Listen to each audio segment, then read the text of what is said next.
I would bake you a mud pie, warm and brown beneath the sun. Never learned to climb a tree, but I would try, just to show you what I'd done. Oh, what I wouldn't do if I had you, babe. I had you. Oh, what I wouldn't do if I had you, babe.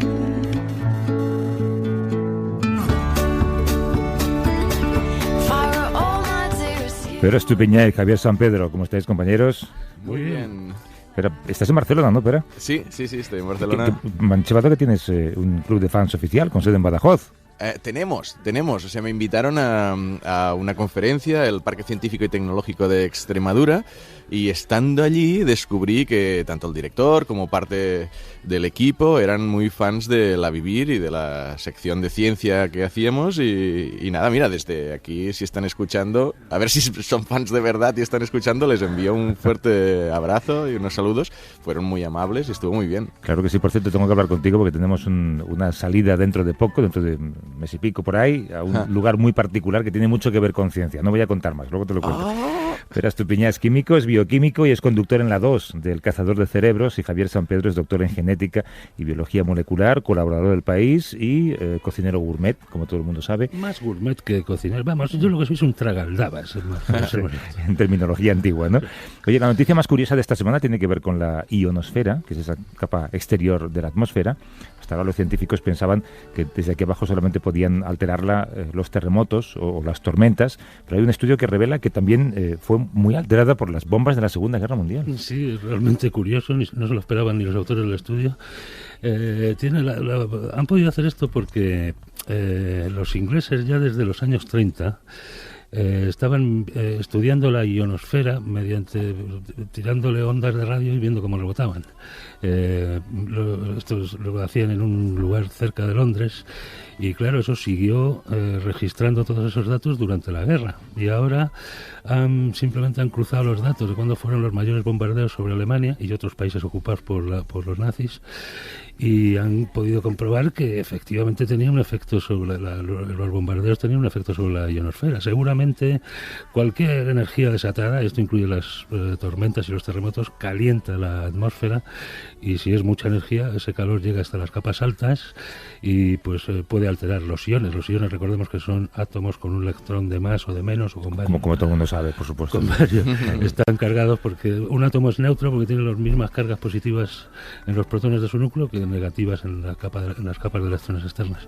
Si le quitas un electrón o se lo pones, pues queda cargado, y un calentamiento brusco de la atmósfera, como ocurría en estos bombardeos. Pero dice que era como el impacto de 300 rayos cada bombardeo. Sí, porque eran unas bombas de las gordas, ¿no? Estos fueron bombardeos. Eso ha quedado muy poco científico. Bueno, sí, yo no soy de estos que siempre se saben todos los aviones, y nunca ha sido una de mis pasiones, pero en el año 44, en la fase final de la Segunda Guerra, tanto los británicos como los estadounidenses tenían estos aviones inmensos B-2 que llevaban unas bombas de gran tonelaje. Pese a que está al lado de Londres el centro de medición de la ionosfera, los bombardeos alemanes y los lanzamientos de misiles V2 sobre Londres no se registra no se ve ningún efecto en la ionosfera, y una posible razón es que las bombas que tiraban los alemanes eran mucho más pequeñas, no tenían estos aviones, esa especie de fortalezas volantes, sino eran unos cazas bimotores con una capacidad para llevar peso mucho menor. De todas maneras, la conclusión es que no solamente nos cargamos el planeta, nos cargamos también la atmósfera, ¿no? Bueno, sí, lo estamos viendo incluso más arriba de la atmósfera, en las órbitas por donde circulan los satélites.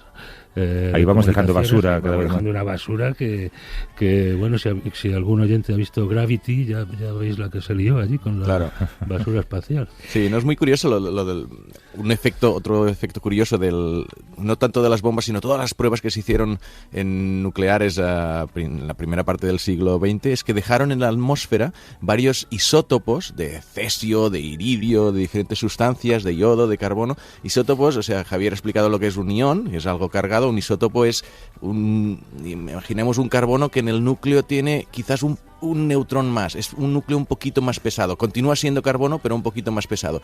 Y la gracia es que con el tiempo estos isótopos van perdiendo, se van normalizando. Entonces, esto sirve para estudios científicos de datación, como el carbono 14, que es famoso, pero en el último siglo, gracias a estas pruebas nucleares que han dejado isótopos en la atmósfera, se han podido hacer algunos estudios muy curiosos de como tiempos más afines, ¿no?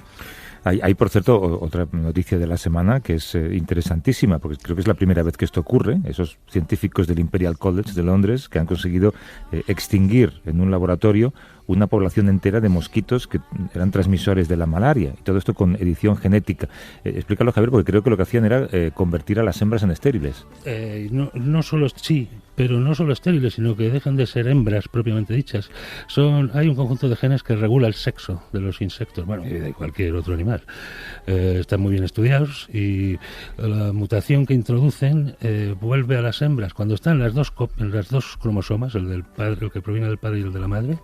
Cuando los dos cromosomas llevan esa mutación, las hembras dejan de ser hembras y por lo tanto dejan de picar, porque las únicas que pican son las hembras para transmitir la malaria. De manera que dejan de picar y dejan de reproducirse, con lo cual es una doble solución. Exactamente. Y como es preciso que tengan las dos copias, los dos cromosomas, paterno y materno, pues cuando una hembra tiene una sola copia, puede reproducirse normalmente y va transmitiendo su propio, que es como un caballo de Troya, ¿no? Ella va transmitiendo el propio gen mutante que acabará extinguiendo a la población. Entonces ha funcionado bien en unas condiciones controladas todavía, porque soltar al campo, propiamente dicho, un organismo genéticamente modificado y cuyo gen además se puede propagar de esta manera explosiva, que se llama impulso genético, gene drive, pues es una cuestión que no hemos hecho nunca y que puede tener riesgos que no se nos han ocurrido. O sea, imagínate alguno, ¿cuál puede ser el riesgo? Pues supongamos que estas mutaciones, depende de cómo estén hechas, pero algunas de estas modificaciones genéticas podrían saltar en los óvulos, ¿no? O en las células precursoras de las células sexuales, de los espermatozoides y los óvulos, y afectar a poblaciones donde no hay malaria, o viajar en un avión como llevan las moscas viajando un siglo a otro continente, ¿no? Son cosas que no hemos hecho nunca. Es que aquí el factor clave es entender lo que has comentado del impulso genético. Es decir, tenemos asumido que el padre y la madre transmiten unos genes a la descendencia por igual. Pero aquí hay unos mecanismos que unos genes se expanden más que otros, ¿vale? De un progenitor no es el 50%, es bastante más. Entonces, toda la población, al cabo del tiempo, termina teniendo estas propiedades. Y esto, cuando los científicos lo han averiguado, dicen, qué bien, ¿no? Pues podemos coger un mosquito que es muy peligroso porque transmite la malaria y hacer que las hembras sean estériles o que se masculinicen, y así eliminamos los mosquitos y eliminamos la malaria. Claro, esto está muy bien, pero empiezan a pensar también, ¿y las especies invasivas? Pues bueno, si tenemos un lago donde hay una perca invasiva, pues las eliminamos, pero en realidad lo que están haciendo cada vez más es jugar con la propia evolución de la naturaleza, con los ecosistemas. Y aquí hay unos miedos bastante grandes. Yo recuerdo, hace tiempo estuve en la Academia Nacional de Ciencias de Estados Unidos no debatiendo yo, sino escuchando como otros debatían sobre estos riesgos, porque ellos mismos empezaban a recibir proyectos de científicos que sobre el papel sonaban muy bien, pero decir, oye, que si esto sale mal... Claro, lo que los americanos llaman jugar a ser Dios, ¿no? Sí, exactamente. Es que este es el factor, ¿eh? Por el hecho de que se expande más de lo normal esa mutación, estamos realmente generando unas propiedades que se pueden expandir de manera descontrolada en la naturaleza. Aquí puede haber una novela de Michael Crichton, ¿no? Imaginaos que esa mutación se aplica en los seres humanos y de repente se expande de esa manera a través de la reproducción. Sí, si Crichton estuviera vivo, seguro que lo había escrito ya. ¿Sí? Exacto. Tenemos un teléfono de WhatsApp por si nos quieren hacer alguna pregunta científica. Bueno, pues si nos quieren, no. Si quieren hacérsela a Pera y a Javier, que es el 638-855-349. Nos pueden dejar también una nota de voz, una nota de audio o un teléfono y les llamamos de vuelta. Repito, es el 638-855-349.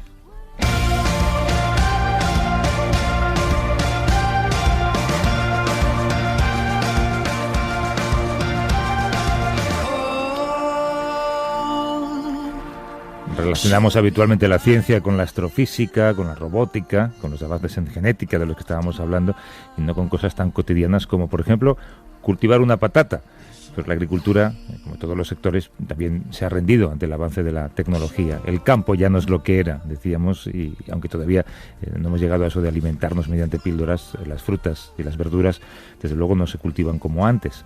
Y sobre eso queríamos indagar con Juan José Alarcón, que es director del Centro de Edafología y Biología Aplicada del Segura, el CEBAS, está en Murcia, donde desarrollan técnicas de innovación agrícola y alimentaria. ¿Cómo estás, Juan José? Buenos días. Hola, buenos días. Creo que entre los científicos que os dedicáis a la investigación agrícola es famosa esa frase de hay más tecnología en un tomate que en un smartphone, ¿no? Bueno, la verdad es que sí. Yo creo que bueno, no sé si hay más que en un smartphone, pero desde luego hay mucha tecnología en todas las aplicaciones agrarias, ¿no? Has hablado antes de, por ejemplo, de la robótica y de tantas otras cosas que a lo mejor sí que suena más científico, pero claro, la robótica se aplica de forma habitual y cotidiana en la mayor parte de las prácticas agrarias que se desarrollan. ¿Cuáles han sido las grandes revoluciones en la agricultura en los últimos años? Bueno, yo creo que todos los cambios, que ha habido muchos, ¿no? Van enfocados a dos aspectos. Uno es mejorar la sostenibilidad de las producciones agrarias. Es decir, tenemos que ser capaces de producir alimentos, pero producirlos de forma sostenible, es decir, respetando en la medida de lo posible el medio ambiente y, lógicamente, también siendo de innovaciones que tengan un interés socioeconómico relevante. ¿Qué quiere decir eso? ¿Que gasten menos agua, por ejemplo? Bueno, claro, es que gasten menos agua, es decir, la sostenibilidad es una palabra bastante manida, ¿no? Pero yo creo que representa muy bien lo que estamos buscando, ¿no? Es decir, tiene que ser efectivamente que gaste menos agua, que se aprovechen mejor los recursos de suelo, que se contamine menos a la hora de desarrollar determinadas prácticas agrarias, es decir, dependiendo del ámbito en el que nos movamos, hay muchas facetas. Yo supongo que mucha gente no sabe ahora mismo que buena parte de los tomates o las lechugas que consumimos son de cultivo hidropónico, es decir, cultivo sin suelo, ¿no?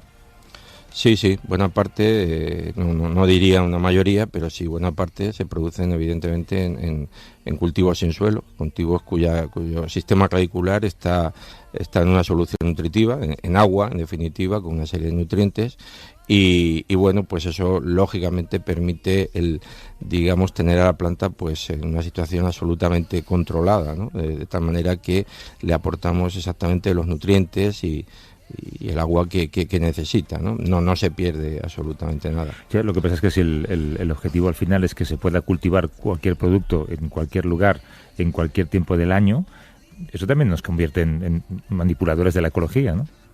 Bueno, yo creo que ese no es el objetivo, de que se pueda generar cualquier producto en cualquier lugar y en cualquier época del año. Se trata de que en los lugares que evidentemente se pueda utilizar un cultivo determinado, pues se utilice de la forma más sostenible posible.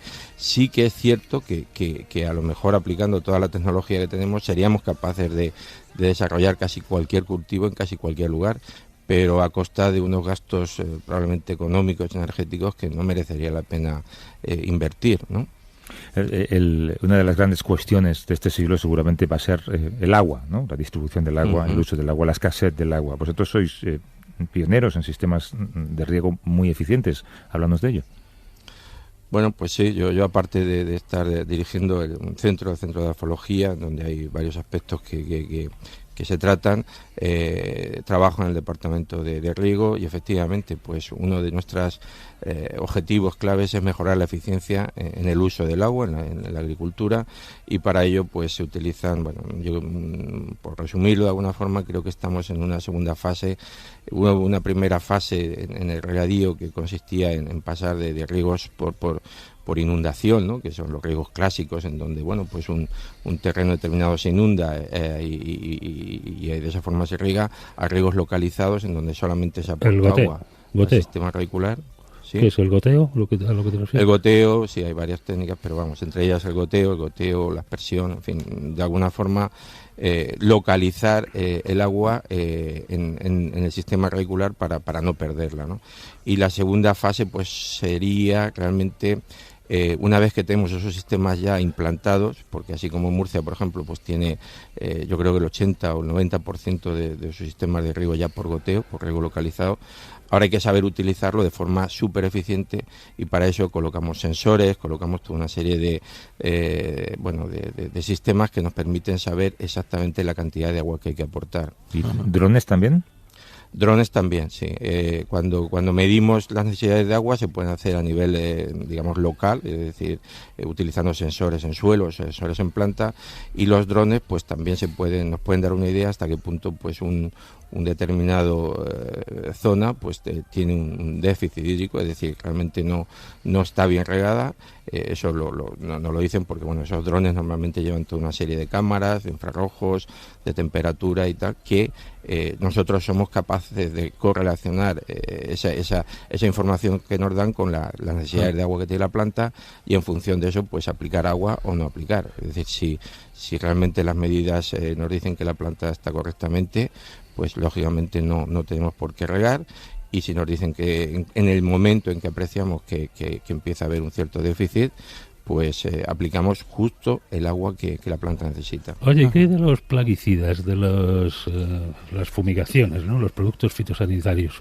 En unas condiciones más controladas se pueden usar menos plaguicidas porque su uso excesivo también es un problema ambiental, ¿no? Bueno, todo lo que sea condiciones controladas evidentemente ayuda a tener que evitar, como dices, pues plaguicidas o herbicidas, etcétera.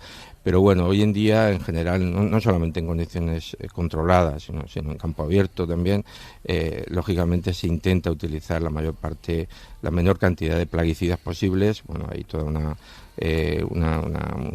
campo muy importante que es el campo de la lucha biológica, ¿no? En donde se utilizan otros seres vivos pues para precisamente acabar con las plagas sin necesidad de utilizar plaguicidas.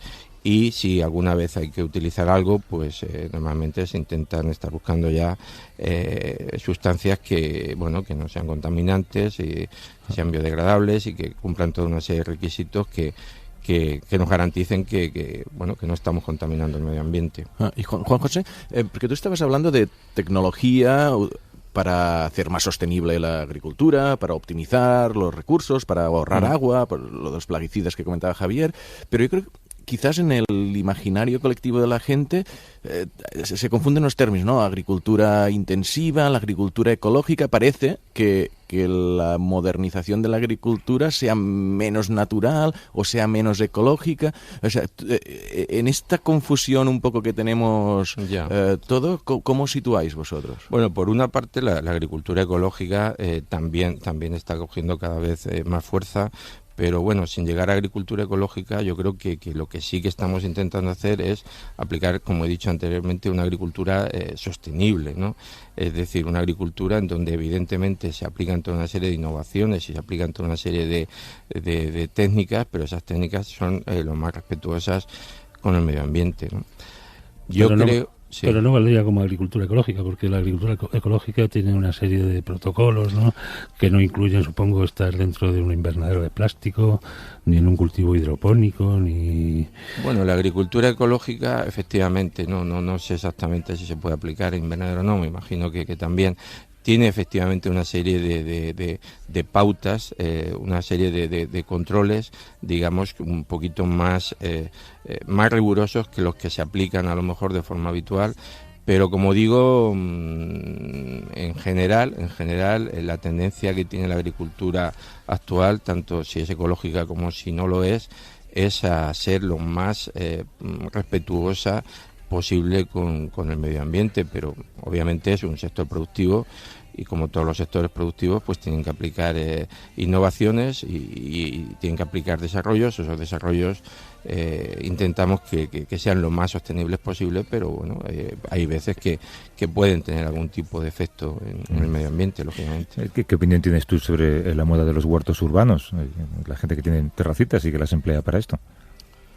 Bueno, a mí me parece bien, ¿no? Yo creo que como a nivel de ocio es entretenido, ¿no? Pero bueno, cuando hablamos de agricultura, yo creo que hay que tener en cuenta que estamos hablando de que tenemos que dar de comer a 7.000 millones de personas. Al mundo, porque en el caso de Murcia, anda que no dais de a comer. 7.000 millones de personas. Claro, esas 7.000 millones de personas demandan alimentos. Es decir, es que la agricultura no estamos produciendo cosas que sean que en un momento dado podamos prescindir de ellas.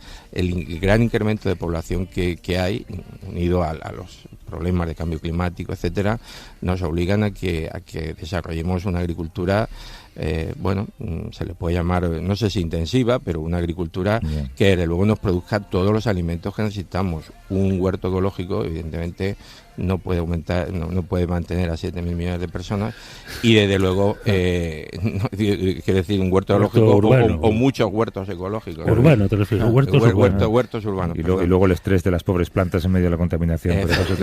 Oye, hemos empezado hablando de los tomates, así que acabemos con los tomates. ¿Qué hay de esa vieja leyenda que dice que los tomates ya no saben a tomate?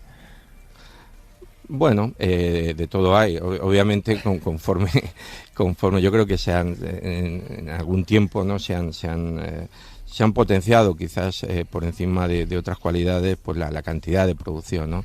Pero yo creo que esto está cambiando. La resistencia en el transporte, ¿no? Porque un tomate... Sí, hay toda una serie efectivamente de parámetros que se miden. Tengan en cuenta que pues aquí en Murcia, por ejemplo, creo que se exporta, yo no sé si oí el otro día que la exportación que se hacía a Europa era equivalente a unos 700 trailers completamente llenos de frutas y hortalizas al día, ¿eh? Nos podemos imaginar la cantidad de frutas y hortalizas que estamos produciendo, y bueno, pues hay empresas importantes como es ProSport que trabajan en todos estos temas, y desde luego necesitan que esas frutas pues sean capaces de viajar en unas condiciones adecuadas y llegar al destino en unas condiciones adecuadas. Claro, lo que pasa es que sí, son diseñados para que resistan el transporte y no para que tengan... No, pero no, eso yo creo que tampoco es del todo cierto. Es decir, se trabaja y por eso hay mucha gente trabajando en ello, y muchos investigadores trabajando en ello, para intentar conseguir las dos características. Es decir, una cosa no tiene por qué necesariamente eliminar la otra. Es decir, se pueden buscar variedades que tengan, que sean lógicamente, que tengan un sabor adecuado, y luego pues que también aguanten transportes o que sean productivas. Hay mucha gente, muchas empresas, muchos centros de investigación trabajando precisamente en esto. Bien. Y cada día el tema de calidad en la fruta pues tiene una importancia mayor, y la gente lo valora muchísimo. ¿Y quién inventó el tomate RAF? Esto es una curiosidad personal. RAF, lo ¿Fuisteis vosotros?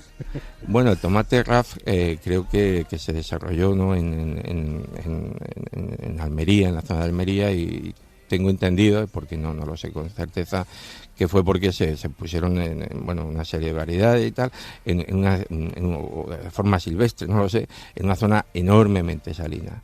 Entonces, claro, cuando un cultivo crece en un ambiente muy, muy salino, pues son cultivos que tienen un dulzor especial, porque precisamente la fruta tiene que desarrollar toda una serie de sólidos solubles, precisamente para eso, para evitar deshidratarse al estar sus raíces en un ambiente tan salino.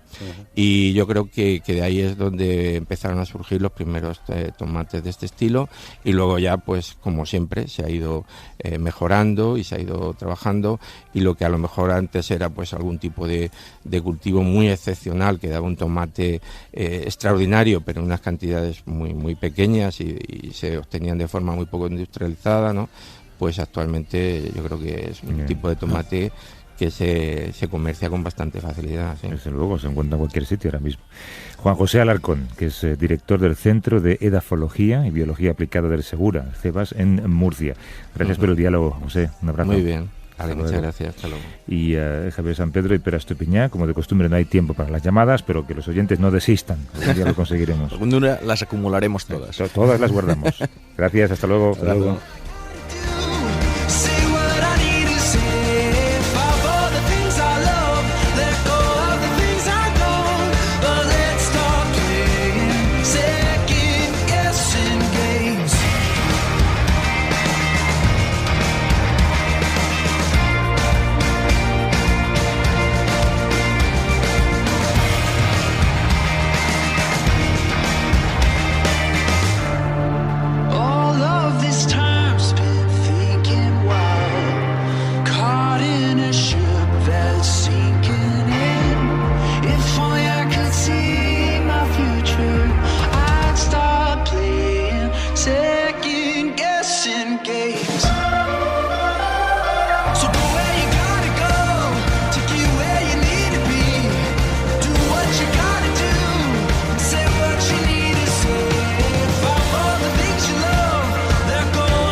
A vivir que son 2 días. Javier del Pino.